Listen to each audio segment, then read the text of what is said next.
My comments tonight are mostly, however, directed at the newly elected board member, Mary Schmidt, the Moms and Patriots anointed leader and driver of discontent among her minions. When you guys first came to the board, I thought you a passionate group who wanted masks to be optional because they weren't good for our kids, and I wholeheartedly agreed. We asked for your opinions, but because of an overabundance of concern, we didn't vote to apply for a variance. Our mistake. And the crowd roared, and you haven't quit since. This has been going on for more than a year and a half. First, we got schooled on you by critical race theory, which we didn't even teach, and then you moved on to your 15,000 book title search at Kelly Walsh High School. That was anal, Mary, though you did find 2 books from your Moms for Liberty talking points to be outraged about. I guess it wasn't completely fruitless. These books that have been on shelves for 3 years and checked out to fewer than 20 students over that time. You used those books to inflame the community, but that didn't stop you. Nope, the pornography claim was born. A new battle cry. We should have been able to discuss this issue respectfully without all the theatrics and manipulative language. Just saying. For months on end, this board listened to you while you Moms and Patriots for Liberty disparaged us with your threats, bullying, constant insults, and sarcastic remarks. As you watched us, I watched you. I also watched as you disrespected other community members who came to speak against your book challenge. Mary, you showed me your true colors the night of the Diaz Rosary. That night, the boardroom was full of students and adults who wanted to offer their opinion on censorship of the books. I watched as you rushed forward, second at the mic that night, and magnanimously suggested that we postpone the comments because of the Diaz tragedy. Morrow was my friend, and I resent you using his death to try and manipulate the occasion. You were so transparent. You were in a panic because those weren't your people here to speak. You spent the rest of the evening leaning against the back wall with a scowl on your face. Maybe you were hearing those demonic screeches you claim to occur when those opposed to censorship speak. You know, Mary,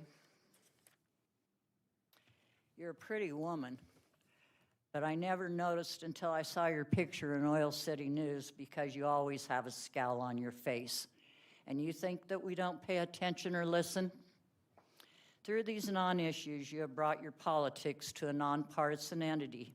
You've divided people into an us versus them mentality, and you aren't shy about posting your thoughts on social media. I want to tell you, Mary, I was really impressed when you congratulated Mike Stadilli on his victory and told him you looked forward to working with him. But then in your next post, you encouraged your minions to attend tonight's board meeting because Mike is against censorship, which you equate with condoning the sexualization of children. It seems that anyone who disagrees with you is a pedophile. In my opinion, Mike should sue your ass. Betty's really anxious to work with you. By the way, I never heard a single one of you apologize for the remarks of your fellow patriot, Mr. Eric Paulson, who also believes that if one is against censorship, that makes one a pedophile. Mary, you tout on social media that you are a Christ follower, but you are really a hypocrite and a bully. As a matter of fact, we now have police presence at board meetings because of the uncivil rhetoric of your group and the division you have sown in our community. My observation, Mary, is that you and your minions have been spouting misinformation all over the community as if you have some intimate knowledge of this school system, or moreover, that you have the answers to cure all the ills of public education. In my opinion, your year and a half attending meetings has been a huge distraction and a disservice to our kids. Fact is, you are an activist homeschool mother, and you don't know what you don't know. You attended a budget meeting, and then you came before this board to suggest that we didn't need to spend all that money on food costs. If parents weren't providing for their kids, we should just give them a peanut butter sandwich and a carton of milk. That was a heartless comment, Mary. Develop some empathy. Unfortunately, our society is a mess. Because our schools are a microcosm of society, our kids bring all the ills of society to school with them every single day. That's why it's important that we're prepared to teach the whole child by offering a variety of services and interventions. Food is just one service. As I already stated, you don't know what you don't know. However, you have the opportunity to learn. And I heartfully hope that you will take advantage of the wisdom and experience of the other members of this board. I hope that you will listen to learn. I hope that you will throw your agenda away and leave your religious and political biases at the door, because if you don't, you will never get 7 of these trustees to support any of your ideas.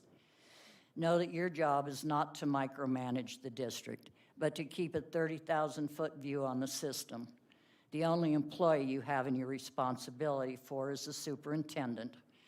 Finally, I hope that for your own good, you'll stay off social media.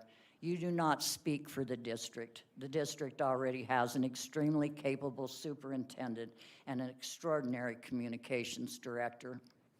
Finally, I will add that the voters of Natrona County did a real disservice to the school district, because 60% of you stayed home and enabled 2 homeschool activists to win seats on the board. Not the best outcome for our kids.